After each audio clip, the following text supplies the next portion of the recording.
할렐루야.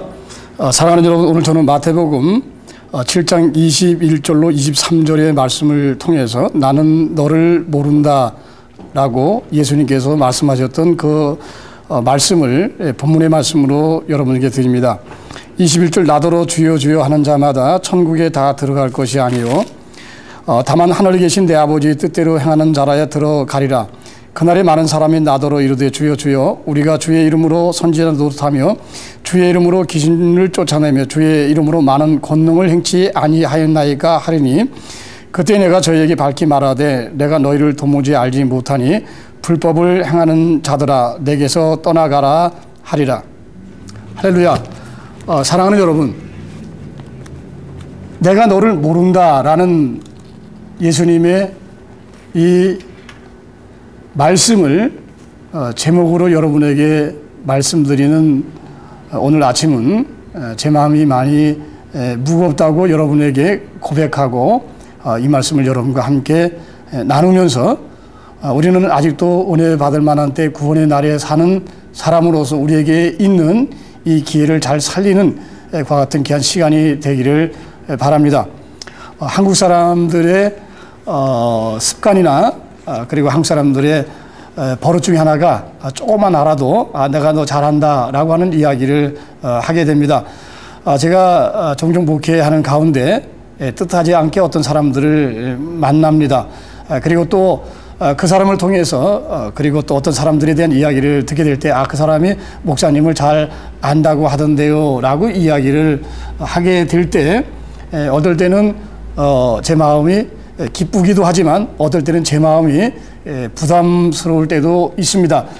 저를 잘 안다라고 하는 사람이 어떤 면에서 저를 평가했는지 사실은 제가 궁금하기도 하고 미국에서 사는 대다수의 많은 한인들이 그리고 또 우리 크리스찬들조차도 때에 따라 다른 사람들에 대한 이야기를 하게 될 때 좋게 말하기보다 우리가 나쁘게 비판적으로 부정적으로 이야기할 때가 더 많기 때문이기도 합니다.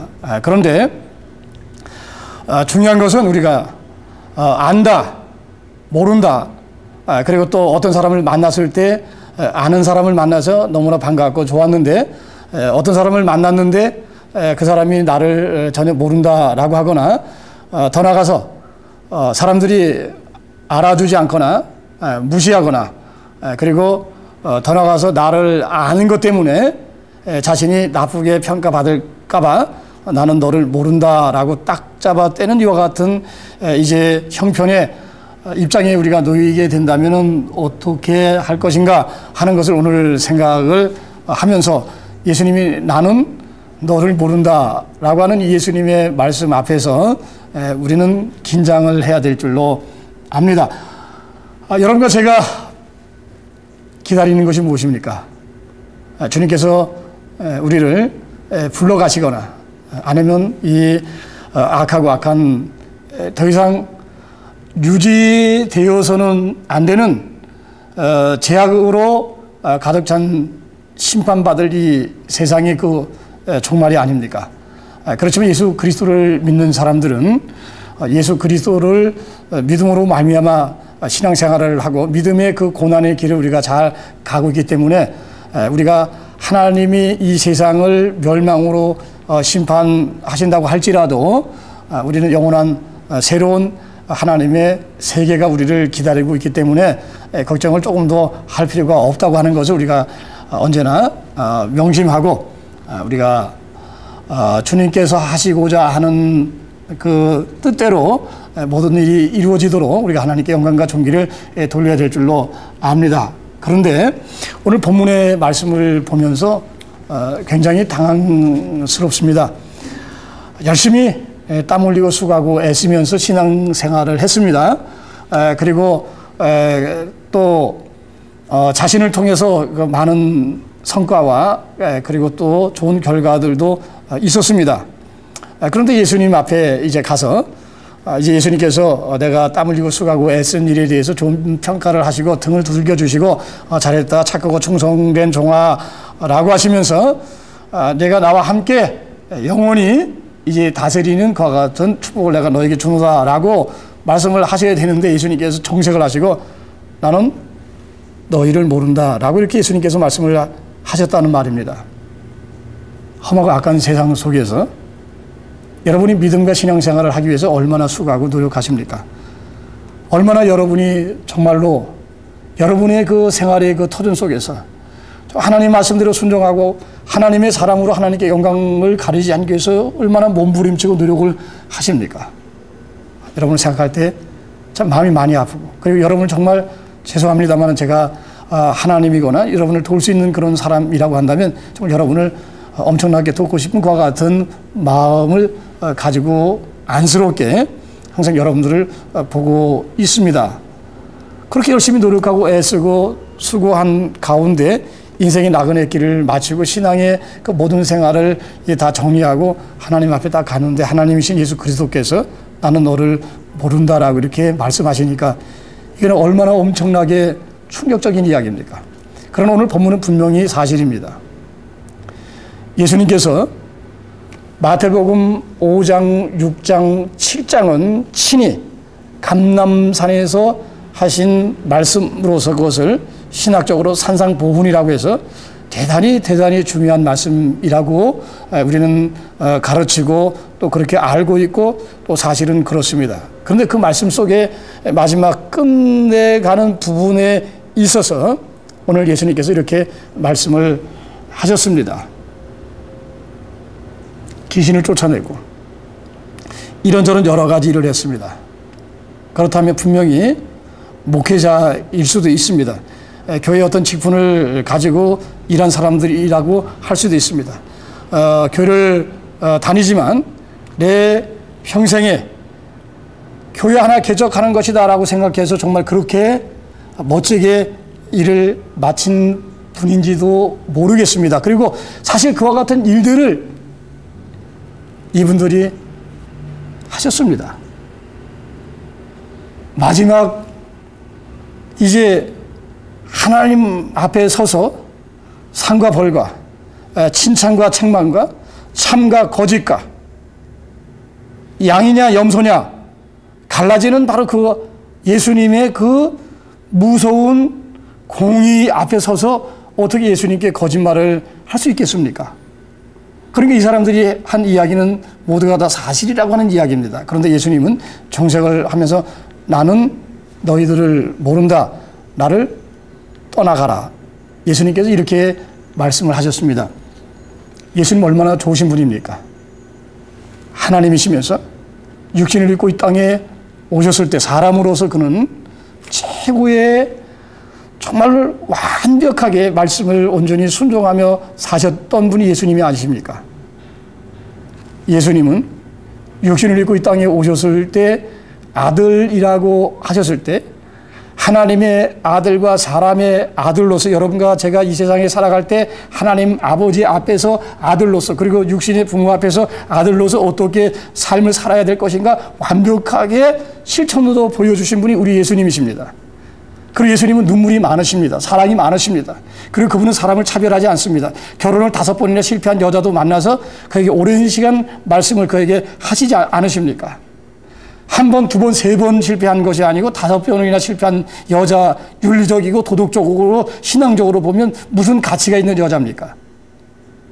현장에서 가늠하다 잡혀온 여자, 모든 사람들이 이제 그를 어떻게 돌로 쳐 죽여야 된다라고 하면서 그 여자를 향해 비판하고 정죄하고 그리고 득이 만만했을 때도 예수님께서는 너무나 아픈 그와 같은 마음으로 한동안 말을 하지 못하시고 그저 땅에 글을 쓰셨던 그와 같은 모습을 여러분 기억하고 생각하지 않으십니까? 그리고 나서는 예수님께서 그 가늠하다 잡혀온 여자를 사랑하는 아버지의 심정으로 따라 나도 너를 정죄하지 않으니 이제 가서 다시는 가늠하지 말라라고 하시면서 그 여자를 보내주지 않으십니까?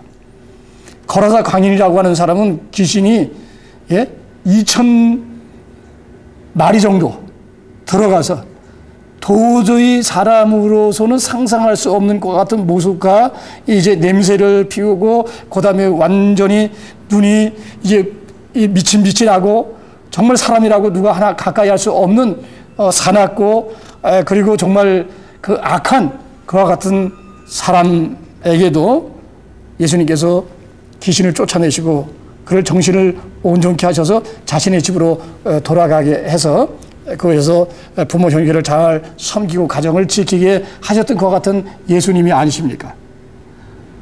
땀 흘리고 열심히 돌아다니면서 하나님 나라와 의를 전파하고 죽은 자를 살리고 이제 안전병이 일으키시고 가지가지 기적과 역사를 이제 하나님이 육신을 입고 이 땅에 나타나셨을 때 하실 그와 같은 일들을 증거해 보이시지 않으셨습니까? 나인성이라고 하는 곳에 가시다가 아들만 그냥 의지하고 아들을 하나님처럼 생각했던 여자 같습니다. 그리고 그 아들이 죽고 난 다음에 그의 모든 인생의 꿈과 모든 것을 다 소진한 가운데 자신도 정말 자살하고 싶은 그와 같은 심정을 가지고 북명성 이제 공동묘지를 향해 슬피 울며 가는 그 여인을 만났을 때 그 여인이 무엇을 잘한 것이 있습니까? 아니면 그 아들이 이 과부로서 이제 연로한 가운데 자신의 뒷바지를 잘 하던 이와 같은 어머니를 이제 어떻게 책임도 지지 못하고 이 세상을 떠난 그 아들 자랑할 것 없지만은 예수님께서 그 여인의 눈물을 보시고 이제 관을 이제 멈추시게 한 다음에 그 아들을 살려서 그 어머니의 품에 안겨주셨던 분이 우리 예수님이 아니십니까? 그런데 오늘 예수님께서 마지막에 이렇게 험하고 악한 세상 속에서 하나님의 말씀대로 살려고 노력하고 애쓰는 가운데 여러 가지 교회를 위해서 또 여러 가지 이제 하나님을 믿는 사람으로서 일을 했던 사람들이 예수님 앞에 왔을 때 예수님께서 냉정하게 분명하게 나는 너를 모른다 라고 그 사람들을 물리치는 이와 같은 말씀 앞에서 여러분과 저는 남의 이야기나 그리고 나와는 전혀 상관없는 이와 같은 사건으로 보지 마십시다. 성경은 우리들의 거울입니다. 그리고 과거에 신앙생활 했던 사람들의 모든 역사는 우리에게 있어서 교훈입니다. 우리도 그와 같은 우를 범할 수 있기 때문에 그와 같은 사건이나 일들을 통해서 우리가 정신 바짝 차리고 예수를 바로 잘 믿어야 되는 것입니다. 마귀는 오늘도 호시탐탐 여러분의 그 믿음을 이제 약화시키거나 그리고 에덴 동산에 찾아와서 하와와 아담을 이제 무너뜨린 것처럼 여러분들에게 무너뜨리기 위해서 얼마나 많은 가진 발악을 하면서 우리를 공격하고 우리를 찔러보고 우리를 흔들어보고 우리에게 어려움을 주고 있습니까? 오늘 마태복음 7장을 볼 것 같으면 몇 가지 사건이 연이어 계속 나오게 되는데 이것에서 가장 중심과 그리고 가장 핵심적인 것은 바로 무엇인가 하면 구원에 대한 문제고 구원에 대한 이야기입니다. 거짓 선지자를 삼가라고 말씀하셨죠. 잘못 가르치는 사람이 있다는 이야기고 그리고 잘못 가르치는 사람의 가르침을 따라서 가다 보면 넓은 길을 가게 되고 편한 길을 가게 되고 그리고 이제 적당히 이제 재미있게 예수를 믿게 되기 때문에 걱정할 것은 없습니다만은 그 다음에 말씀이 무엇입니까?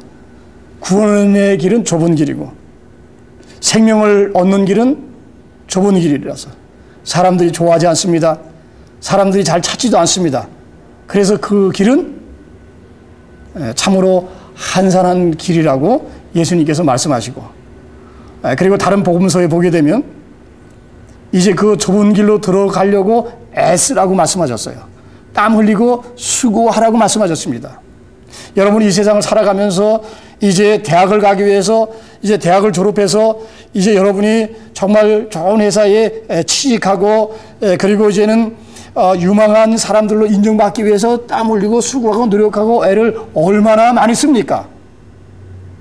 그런데도 회사에서 여러분이 이제 정년퇴직을 하게 되거나 한평생 여러분의 그와 같은 모든 것을 다 바친 회사에서도 언젠가 여러분을 이제 등 떠달아 밀어내는 이와 같은 시간도 오지 않습니까? 근데 그와 같은 것을 위해서도 수십 년 동안 애쓰고 노력하고 땀 흘리고 그리고 이제는 어떨 때는 절제하고 어떨 때는 그 목표를 달성하기 위해서 얼마나 몸부림을 칩니까? 그런데 우리가 구원의 그 길, 생명의 그 길, 예수 그리스도께서 이제 걸어가신 그와 같은 그 길을 걸어가는 사람들이 오늘날 불법을 얼마나 많이 행하고 있는가라고 하는 것을 오늘 이 말씀을 통해서 우리는 발견하고 알게 되는 것입니다.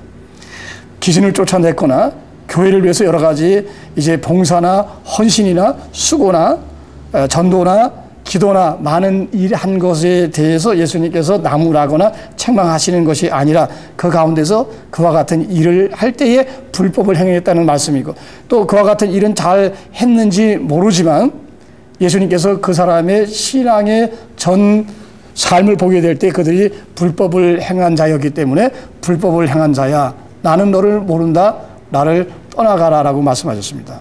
구약 예레미야 말씀을 볼 것 같으면 하나님께서 정말로 사랑하셨고 애정을 가지시고 아끼시고 눈동자같이 지키시고 보호하셨던 사람들이 이스라엘 사람들이 아닙니까?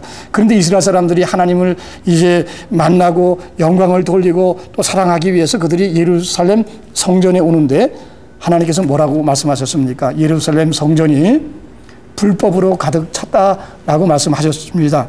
그리고 또 말씀하시기를 의인 한 사람이 없어서 내가 예루살렘 성을 멸망시키겠다라고 말씀을 하지 않아 주셨습니까? 불법은 죄입니다. 불법은 죄의 싹은 사망이라고 하는 말씀처럼 우리에게 가져오는 결과는 영원한 멸망의 그 길로 가게 만드는 것들입니다. 오늘 불법의 말씀 속에서 정말 여러분과 제가 심각하고 고민하며 생각해야 될 말씀 하나가 나더러 주여 주여 하는 자마다 다 천국에 들어갈 것이 아니라 라고 예수님 말씀하셨습니다.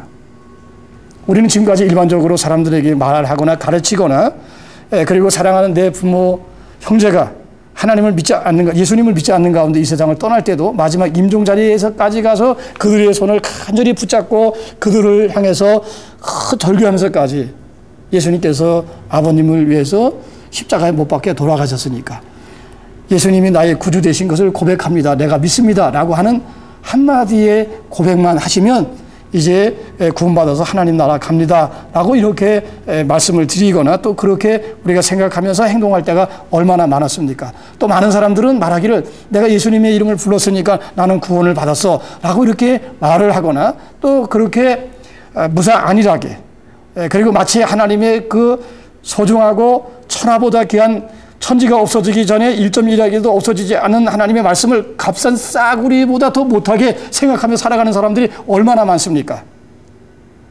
좋습니다. 다른 것은 우리가 더 이상 거론하지 맙시다. 그러나 분명한 것은 사람들은 여러분을 가르쳤거나 또 저에게 말을 했거나 저도 이제 그와 같은 실수를 한 적도 있을지도 모르겠습니다만 말하기를 예수의 이름을 부르면 구원을 받는다라고 이렇게 우리가 사람들에게 말할 때가 많습니다. 누구든지 주의 이름을 부르면 구원을 받는다라고 사람들에게 이렇게 말을 합니다. 그러면 그 주라고 하는 그 분이 누굽니까? 구약의 여호와 하나님이십니까?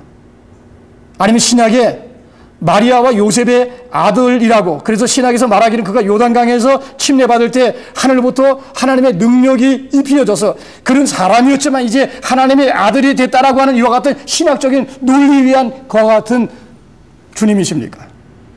아니면 성령 하나님이라고 하는 제3위의 하나님의 그분을 부를 때 바로 그분이 주님입니까? 아브라함은 자기 노예들이나 하인들에게 있어서 주로 불리었던 사람입니다. 심지어 아브라함의 아내 사라조차도 아브라함을 주라고 불렀습니다. 이방 사람들이 아브라함을 부를 때 하나님의 축복과 하나님이 함께 하신다고 했을 때 아브라함을 부를 때 주라고 불렀습니다. 많은 사람들이 말하기를 하나님은 다 알아들으시니까 우리가 어떻게 하든지 간에 하나님은 어떻게 다 우리를 넉넉하게 그리고 너그럽게 사랑하신다라고 이렇게 말할 때가 참으로 많습니다. 그러나 여러분 분명하게 생각하고 기억하십시오.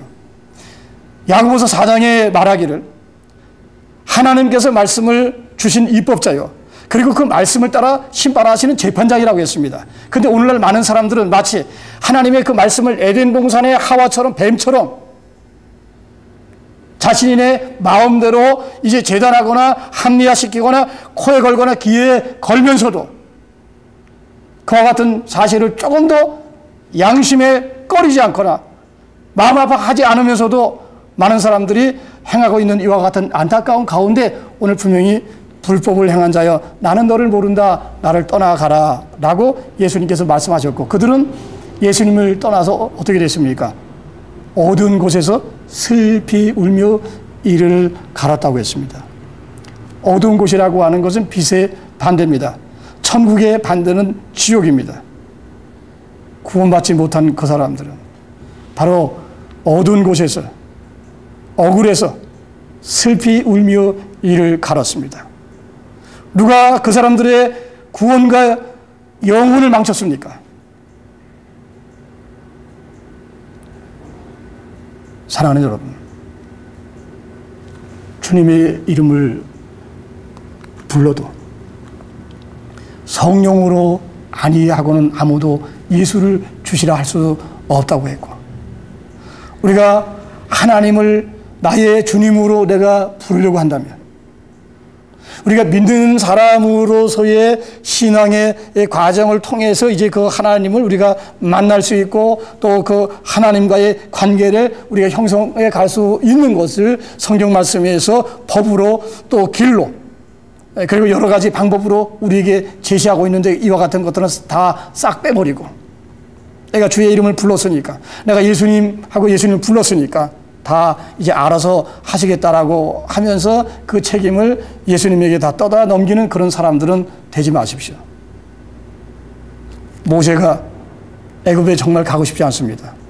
하나님도 나중에 화가 나서 430년 동안이나 눈물 흘리고 땀을 흘리고 그리고 몸부림치면서 우리나라 우리 민족 해방시켜 달라고 해서 하나님께서 그들을 해방시켜 주셨더니, 그런 40년 동안 광야에서 살면서 하나님은 얼마나 괴롭혔습니까? 하나님은 얼마나 못 살게 했습니까? 그래서 하나님은 어느 날 화가 나셨어. 내가 도저히 이 패역한 족속들을 내가 더 이상 눈 감아 줄 수 없고 내가 그들을 다 멸하리라 말씀하시면서, 내가 내 뜻을 10번이나 번역해가면서 바꾸어가면서 내가 이스라엘 사람들을 내가 참고 사랑했지만 내가 더 이상 할 수 없다라고 모세에게 하소연하셨던 그 하나님이십니다. 그런데 모세가 처음 호렙산에서 하나님의 콜링을 받고 애굽을 가야 됐을 때 전 못 갑니다. 갈 수 없습니다. 저는 너무 부족합니다. 라고 했을 때 하나님 화를 내시면서까지 이제 그 모세를 등을 떠다 밀어서 그가 이제 애굽으로 비장의 결심을 하고 가게 됐을 때 하나님께서 길에서 모세를 만나서 그를 어떻게 죽이려고 하셨습니다. 왜 그러셨습니까? 미디안 광야 이방 땅에 40년을 살면서 사랑하는 두 아들을 그가 낳게 됐지만 그들에게 8일 만에 할례주지 않은 것 때문에 하나님께서는 하나님의 그 일을 하는 거룩한 사역을 감당해야 될 모세에게 그와 같은 허점이 있었을 때 하나님은 그것을 어떻게 참아 보실 수 없어서 모세를 죽이시려고 했을 때 모세가 결혼 하나는 잘했던 것 같습니다. 시보라라고 하는 모세의 아내가, 그는 비록 이방 제사장의 딸이었습니다마는 이스라엘의 하나님 여호와 하나님, 그리고 하늘과 온 우주에 한 분밖에 없는 하나님께서 이스라엘 백성들에게 어떻게 말씀하셨고 그들을 어떻게 사랑하시는가라고 하는 것을 이제 모세를 통해서 배웠기 때문에 바로 자기 남편을 죽이려고 하는 바로 그 순간에 천사 앞에서 차도를 취해서 두 아들의 양피를 어떻게 이제 잘라내면서 그 두 아들에게 이제 할례를 주고, 그리고 그 생식기를 이제 모세 앞에 던지면서 당신은 나의 피의 남편입니다. 이제 우리 아들 2명이 이렇게 할례를 받았습니다. 라고 함으로 죽음의 천사를 막아주는 이와 같은 모습을 우리가 출애굽기 4장과 5장의 말씀 속에서 발견할 수가 있습니다. 땀 흘리고 애썼던 그런 사람들을 향해서 냉정하게 분명하고 확실하게 나는 너를 모른다, 나를 떠나라 라고 예수님께서 말씀하셨습니다.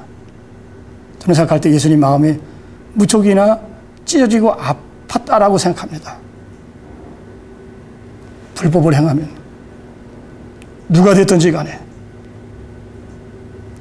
하나님은 반드시 죄의 값을 요구하신다는 사실을 기억하시길 바랍니다. 어떤 나라에 왕이 있었습니다. 그 왕이 이와 같은 일을 하게 되면 그 사람은 두 눈을 다 뽑아버리겠다라고 하는 무서운 방을 이제 내걸었답니다. 그래서 많은 백성들이 조심했는데 어느 날 왕의 후계자인 동궁이라고 하는 사람이 자기도 모르는 가운데 왕인 자기 아버지가 온 나라 백성 앞에 정한 그 법을 그가 범함으로 말미암아 두 눈을 다 뽑게 되고 말았습니다.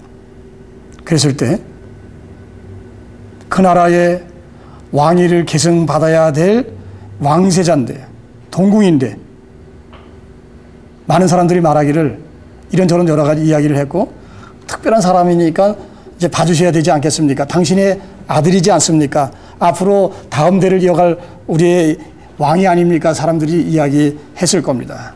그러나 임금은 냉정하게 그 아들을 불러서 그 아들의 눈 하나를 뽑았답니다. 그리고 바로 그 자리에서 자신의 눈 하나도 마저 뽑아가지고 자신의 말이 법인 그 나라에서 임금으로서 백성 앞에서 어떻게 처신해야 될 것인가 라고 하는 것을 모범적으로 행한 사람의 이야기를 우리가 들은 적이 있었습니다.